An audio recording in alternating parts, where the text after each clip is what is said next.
এসে গেছি তোমাদের যে ক্লাস 6-এর যে শতকরার অঙ্ক চলছিল সেখানে আমি কোষে দেখি 9-এর আগের দিন কোষে দেখি 9-এর কয়েকটা অঙ্ক করে দিয়েছিলাম। যারা দেখোনি আমি এই ভিডিও ডেসক্রিপশন বক্সে আগের ভিডিওর লিঙ্ক দিয়ে দেবো, তোমরা একবার দেখে নিও। আমি বলেছিলাম যে আরও কয়েকটা অঙ্ক নিয়ে আমি চলে আসবো তোমাদের সামনে। তো আজকে আমি নিয়ে এসেছি কোষে দেখি 9-এর, দেখো 3টে অঙ্ক, 16 নম্বর, 18 নম্বর, 20 নম্বর। এবং এই অঙ্কগুলো আমার মনে হচ্ছে যে একটু করে দিলে বোধহয় তোমাদের ভালো হবে। তোমরা পারবে আমি জানি, তাও একটু করে দিলে ভালো হবে। তো চলে আসি 16 নম্বর অঙ্কটাতে। দেখো তোমাদের কাছে বই আছে, আমি পড়ছি, তোমরা একটু বই খুলে দেখো। সেটা বলছে যে অনিলবাবু তার মাসিক আয়ের 22% বাড়ি ভাড়া দেন। যদি অনিলবাবু প্রতি মাসে 1870 টাকা বাড়ি ভাড়া দেন তবে অনিলবাবুর মাসিক আয় কত হিসাব করি। তো দেখো আমি এখানে আগেই লিখে রেখেছি যে অনিলবাবুর মাসিক বাড়ি ভাড়া দেয় 1870 টাকা। এবার আয়টা তো আমরা জানি না, আমি ধরে নিয়েছি যে অনিলবাবুর মাসিক আয় হচ্ছে X টাকা। আর বাড়ি ভাড়া উনি কত দেন, ওনার মাসিক আয়ের 22%। তো মাসিক আয়ের 22% মানে কি, মাসিক আয়ে তো আমি X ধরেছি, তাহলে এই জায়গাটায় আমি লিখতেই পারি যে X গুণ 22%। এবার 22% মানে কি, X গুণ 22/100, এত টাকা। ঠিক আছে, বোঝা গেল জিনিসটা। এবার তাহলে এবার এই যে বাড়ি ভাড়াটা দিচ্ছে, এই বাড়ি ভাড়ার অ্যামাউন্টটা বলে দিয়েছে দেখো 1870, তাহলে তো পেয়ে গেলাম। তার মানে প্রশ্নানুসারে, এখানে প্রশ্নানুসারে এই যে X গুণ 22/100 এটা সমান সমান 1870 টাকা আমাকে বলে দিয়েছে। এবার আমাদের বার করার কি, এক্সটা। দেখো আমরা জানি কিন্তু গুণে যদি থাকে তাহলে এই ইকুয়াল সাইনের এদিকে গেলে ভাগ হয়ে যায়, ভাগ হওয়া মানে এটা উল্টে যাবে। তার মানে এক্স ইকুয়াল টু তুমি কি লিখতে পারবে, এক্স ইকুয়াল টু তুমি লিখতে পারো 1870, উল্টে যাবে, উপরে 100 হয়ে যাবে, নিচে 22 হয়ে যাবে। এবার একে যদি তুমি 22 দিয়ে কাটো, 1870কে যদি 22 দিয়ে কাটো তাহলে হয় 85। ঠিক আছে, তাহলে হয় হচ্ছে 85। তা তোমরা নিজেরা ক্যালকুলেট করবে, হলো। এবার 85-র সাথে 100 গুণ করলে কি হয়, 8500 টাকা। এটাই আমার আয়, কারণ আমি এক্সটাই বেরিয়ে গেছে, এক্স ইকুয়াল টু এটা, তার মানে আমি এক্স বলেছিলাম মাসিক আয় কত, এটাই আমার টাকা, এটাই আমার অ্যান্সার। দেখো দরকার হলে তোমরা একটু স্ক্রিনশট নিয়ে নিতে পারো। হয়ে গেল আমাদের 16 নম্বরের অঙ্কটা। স্ক্রিনশট নিয়ে নাও, আমি মুছে দেবো অঙ্কটাকে এবার, তারপরে আমরা চলে আসবো 18 নম্বর অঙ্কে। মুছে দিচ্ছি।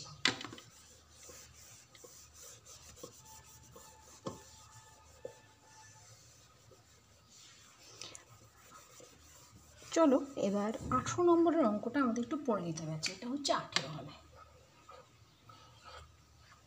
চলো 18 নম্বর অঙ্কটা একটু তোমাদের সাথে সাথে আমি পড়ে নিই। বলেছে যে আমাদের পরিবারের মোট মাসিক খরচ হচ্ছে, মোট মাসিক খরচের 4750 টাকা খাওয়ার জন্য ব্যয় হয় এবং অন্যান্য খরচ 5900 টাকা। যদি খাবার খরচ 10% বাড়িয়ে অন্য খরচ 16% কমানো হয় তাহলে মোট খরচ বাড়বে না কমবে। তাহলে আগে আমরা যেটা করব, আগে আমরা লিখে নিই কী কী বলেছে। আমাদের খাওয়া খরচ কি বলেছে, আমাদের খাওয়া খরচ বলেছে হচ্ছে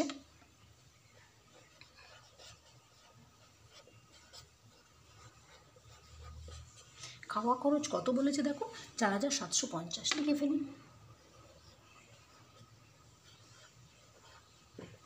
আর অন্য খরচ কি বলেছে, অন্য খরচ বলেছে হচ্ছে তোমার 5900 টাকা। ঠিক আছে, ভালো কথা, লিখে ফেলি।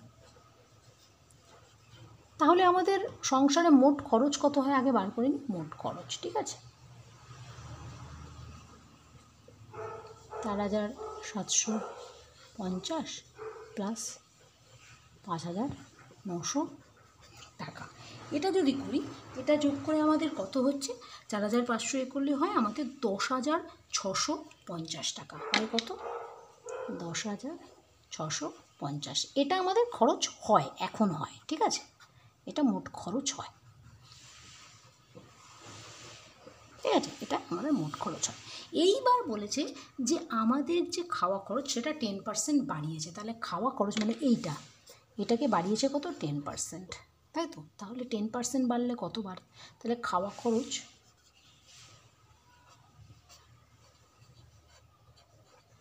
খরচ বেড়েছে 10%। এই 10%টা কার? আমার যে খাওয়া খরচ হচ্ছে তার 10%, তার মানে হচ্ছে এটা হচ্ছে 4750 গুণ 10%, তার মানে 4750 10/100। তাহলে আমার কত হলো? 475 টাকা আমার খাওয়া খরচ বেড়েছে। এবার তাহলে মোট কত খাওয়া খরচ বাড়লো আমার? তাহলে আমি ওপরেরটা একটু তাহলে এইখানটা লিখে দিই। হ্যাঁ, এইখানে এখন তাহলে খাওয়া খরচ কত হচ্ছে? এটার সাথে আমার 475 যোগ হবে, রাইট? তো এইটা যদি তুমি যোগ করো তাহলে দাঁড়ায় হচ্ছে 5225 টাকা। হলো, খাওয়া খরচ বেড়েছে। এবার নিচটুকু পুচ্ছি আমি, হ্যাঁ, সুবিধা হবে। দেখো, এবার আমাদের বলেছে অন্য খরচটাও কমিয়েছে 16%। অন্য খরচটার 16% কমালে আমার কত হয়? অন্য খরচ কী ছিল? এটার 16%, এটার 16% কমিয়েছে। তাহলে অন্য খরচ কমেছে কত? দেখো, অন্য খরচ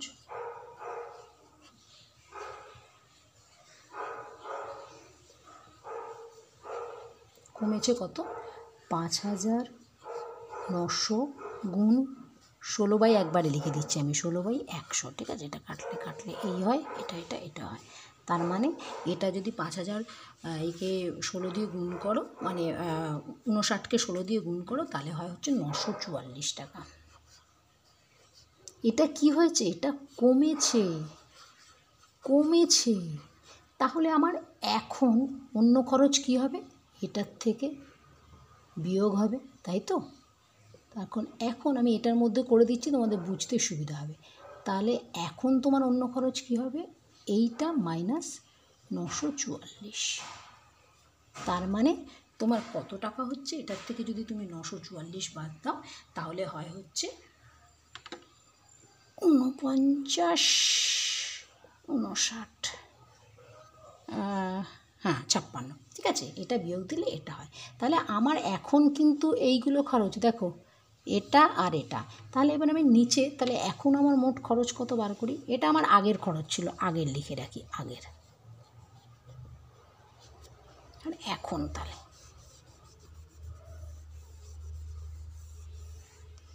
আমার এখন মোট খরচ কত? এখন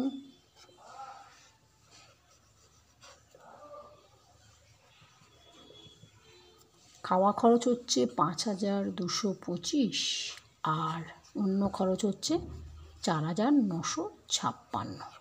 এইটাকে যদি আমরা যোগ করি তাহলে পাবো হচ্ছে 10,181 টাকা। এইবার আমাদের তাহলে কত বাড়লো? আমাদের খরচ বাড়লো বা কমলো কতটা? আমাদের বাড়লো বা কমলো? আমাদের আগে কী ছিল? দেখো, আগে আমার মোট খরচ ছিল এটা, এখন এটা। তাহলে আমাদের এখন কতটা কমেছে খরচ আমরা বের করে ফেলি। তাহলে খরচ কমছে তো। দেখো, এটা এই ছিল, কমেছে। এখানে 600 ছিল, এখানে 100 হচ্ছে। তাহলে খরচ কমবে না বাড়বে বলেছে? কমবে। আমার আগে ছিল 10,650 মাইনাস এখন হচ্ছে 10,181। এটাকে যদি বিয়োগ করো তাহলে দাঁড়ায় হয় হচ্ছে 459। এটাই তোমাদের অ্যান্সার। তাহলে এখন আমাদের খরচ কমবে, এবং কত কমবে? 459 টাকা কমবে। দেখো, বুঝতে পারলে? খুব ইজি করে বলেছি, তোমাদের বোঝা উচিত, অসুবিধা হওয়ার কথা না। দরকার হলে অঙ্কটাকে স্ক্রিনশট নিয়ে নাও। এইবার আমি লাস্ট অঙ্কটা করব, সবচেয়ে সোজা অঙ্ক 20 নম্বরের অঙ্কটা করে ফেলি।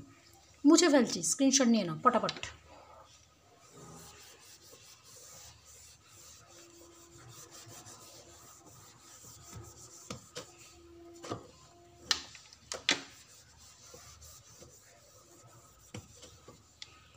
এবার আমরা 20 নম্বরের অঙ্কটা করব।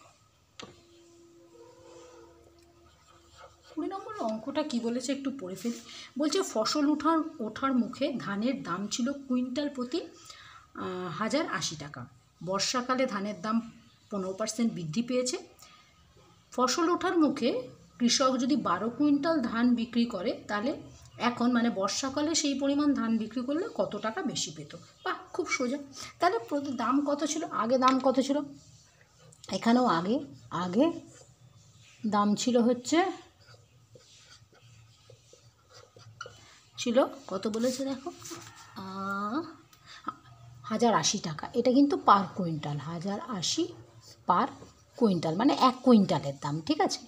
ও কত কুইন্টাল ধান তুলেছিল, 12 কুইন্টাল। তাহলে 12 কুইন্টালের দাম কত হবে, আগে 12 কুইন্টালের দাম হচ্ছে গুণ হবে 12 ইন্টু 1080। এটা 12 ইন্টু 1080 করলে হয় হচ্ছে তোমার 12,960 টাকা। এটা আগে দাম ছিল। এইবার বলছে দাম বেড়েছে, দাম বেড়েছে কত, দাম বেড়েছে হচ্ছে 15%, ওকে 15%। তাহলে কত দাম হয়েছে, কার 15% বেড়েছে, এর 15%। তাহলে দাম বেড়েছে হচ্ছে 1080 গুণ 15/100। এটা যদি কাটা হয় 5 3 5 15, 2 দিয়ে এটা যদি কাটা হয় এটা হয় হচ্ছে তোমার 54, ঠিক আছে, সরি 54।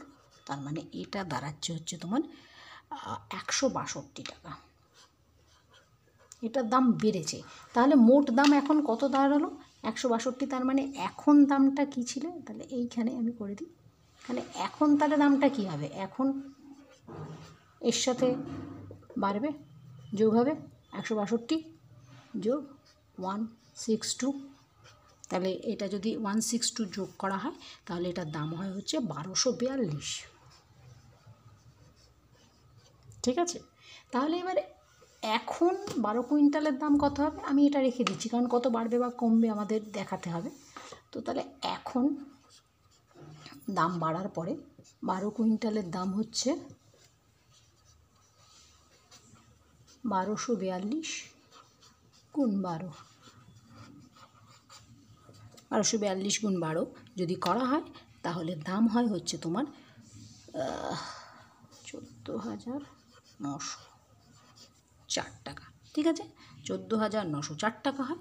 তাহলে এখন কত টাকা, দেখো আগে এটা ছিল এখন এটা, তাহলে কত টাকা তার কি বলেছে আমার, কত টাকা বেশি পেত, তাহলে টাকা বেশি পাবে কত, তাহলে বেশি পাবে হচ্ছে মাইনাস করব, বেশি পাবে হচ্ছে 14,904 মাইনাস 12,960, এটাকে করলে দাঁড়ায় হচ্ছে 1944 টাকা। দেখো তাহলে এইটা আমার অ্যান্সার। আশা করি অঙ্কগুলো তোমরা বুঝতে পেরেছো, খুবই সোজা অঙ্ক, বারবার করে দেখো পেরে যাবে। আর আমার চ্যানেলে লাইক শেয়ার কমেন্ট করো, চ্যানেলটাকে সাবস্ক্রাইব করো। আর যদি কিছু জিজ্ঞাসা থাকে অবশ্যই, প্রতিবারই বলি তোমরা জানাও, কোনো অঙ্ক সম্পর্কে কোনো ডাউট থাকলে অবশ্যই জানাও। এরপরে আবার তোমাদের সাথে দেখা হবে নেক্সট অধ্যায় নিয়ে। ততদিনের জন্য টাটা।